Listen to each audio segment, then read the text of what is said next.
بلوچوں کے پاس ایک نظم کے سوا کوئی قدیم مواد نہیں۔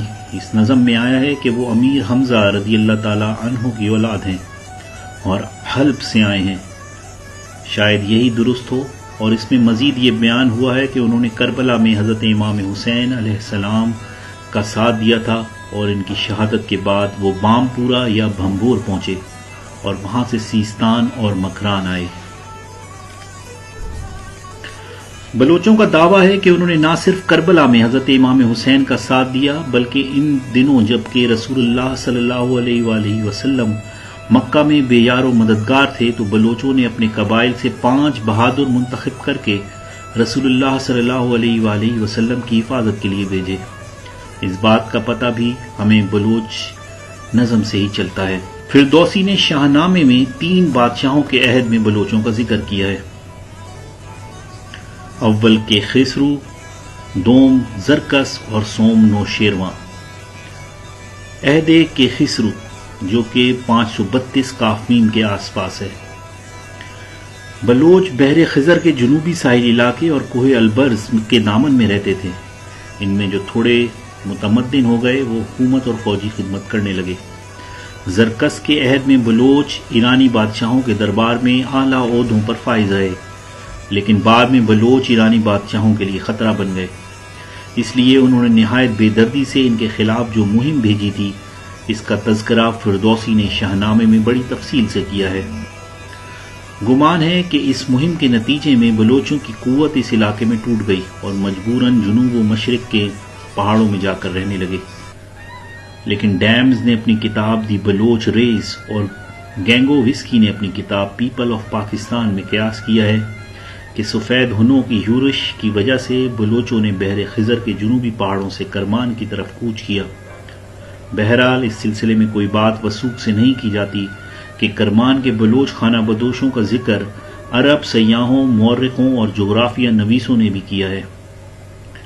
ڈیمز نے بلوچوں کی ہجرت کے بارے میں اپنی کتاب دی بلوچ ریس میں لکھا، یہ بات قرین قیاس ہے کہ بلوچوں نے 2 مرتبہ نقل مکانی کی ہے، اور دونوں بار ہجرت کی وجہ سے ایک بڑے علاقے میں نئے فاتحوں کی پیش قدمی تھی۔ پہلی ہجرت اس وقت ہوئی جب فارس میں سلجوکیوں کے ہاتھوں ویلمی اور غزنوی طاقتوں کا خاتمہ ہوا۔ اس موقع پر یہ لوگ کرمان چھوڑ کر سیستان اور مغربی مکران کے علاقوں میں آ کر آباد ہوئے۔ دوسری بار انہوں نے اس علاقے کو چھوڑ کر مشرقی مکران اور سندھ کا رخ کیا۔ یہ ہجرت چنگیز خان کے حملوں اور جلال الدین منگول کی وجہ سے ہوئی۔ دوسری ہجرت کے نتیجے میں انہوں نے پہلی بار وادی سندھ میں قدم رکھا، جس سے ان کے لیے تیسری اور آخری ہجرت کا راستہ ہموار ہوا، اور اس سے آخری ہجرت نے ان کے بڑے حصے کو ہندوستان کے میدانی علاقوں میں منتشر کر دیا۔ اس آخری ہجرت کا زمانہ ہندوستان پر تیمور لنگ کے حملے اور بابر کی یورش کا زمانہ ہے۔ بعض قبیلوں نے کلات پر قابض ہو کر بلوچوں کو سندھ اور پنجاب کے میدانی علاقوں کی طرف جانے پہ مجبور کر دیا۔ یہ واقعہ بلوچی تاریخ میں ناقابل فراموش ہے۔ اس واقعے کے بعد یہ قوم 2 گروہوں میں تقسیم ہو گئی۔ محمد سردار خان بلوچ نے اپنی کتاب میں لکھا کہ بلوچ روایت کے مطابق سردار امیر جلال خان بلوچ تمام بلوچ قبائل کے سردار تھے، جو 11ویں صدی عیسوی میں کرمان کے پہاڑوں اور لوت کے ریگستانوں میں رہتے تھے۔ بلوچوں کی مقبول عام روایت اسی سردار کے عہد سے شروع ہوتی ہے۔ سردار امیر جلال خان بلوچ کے 4 بیٹے رند، کورائی، لاشار اور ہود تھے۔ آگے چل کر رند کی اولاد سے امیر چاکر خان رند بن کر امیر شہک پیدا ہوا، جو بلوچ نسل کا عظیم سپوت ہے۔ بلوچ اپنے سردار میر جلال خان کی سرکردگی میں کرمان کے مختلف اضلاع میں رہتے تھے، مگر سیاسی انتشار کی وجہ سے وہ قافلہ در قافلہ کرمان چھوڑ کر سیستان چلے آئے۔ جب یہاں بھی چین نہ ملا تو وہ اپنے سردار امیر جلال خان کی قیادت میں واپس کرمان گئے اور ضلع بام پور میں آباد ہو گئے۔ پھر سردار جلال خان نے اپنے 44 قبیلوں کو لے کر مکران کی طرف بڑھا اور یوں مکران کو بلوچستان کا نام دیا۔ اس کی آمد سے پہلے مکران پر مغول حکومت کرتے تھے۔ بلوچ سردار نے شکست دی، جس سے مقامی آبادی کی وفاداریاں بھی انہیں آسانی سے میسر ہو گئیں، کیونکہ مقامی لوگ مغول کے ظلم و ستم سے تنگ آ چکے تھے۔ 15ویں صدی عیسوی میں بلوچوں کے 2 قبیلوں رند و لاشار ساتھ ساتھ وسطی بلوچستان کی طرف بڑھے. جو لوگ ان کے مقابلے پر تھے یا تو وہ قتل کر دیے گئے یا انہوں نے اطاعت قبول کر لی. آخر میر چاکر خان رند کے عہد میں سارا بلوچستان بلوچوں کے قبضے میں آ گیا. وہاں ان کی حکومت قائم ہو گئی. میر چاکر خان رند ایک عظیم بلوچ تھے. انہوں نے خزدار فتح کیا، درہ مولا پر قبضہ کیا، کچی کے میدانی علاقوں کو فتح کیا، درہ بولان پر قبضہ کیا اور ڈھاہاڑ پر قبضہ کر کے بعد سبی کو فتح کیا. اس کے بعد قبائلی حسد کی وجہ سے رند و لاشاریوں میں جنگ چھڑ گئی جو 30 سال تک جاری رہی. ان دونوں قبائل کی جنگ نے بھی کئی داستانوں کو جنم دیا.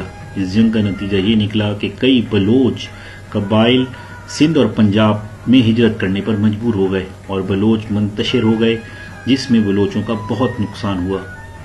بلوچوں کا ذکر شہنشاہ بابر کی خودنوش تز کے بابری اور شہنشاہ ہمایوں کی بہن گلبدن بیگم کی تحریر کردہ ہمایوں نامے میں بھی موجود ہے.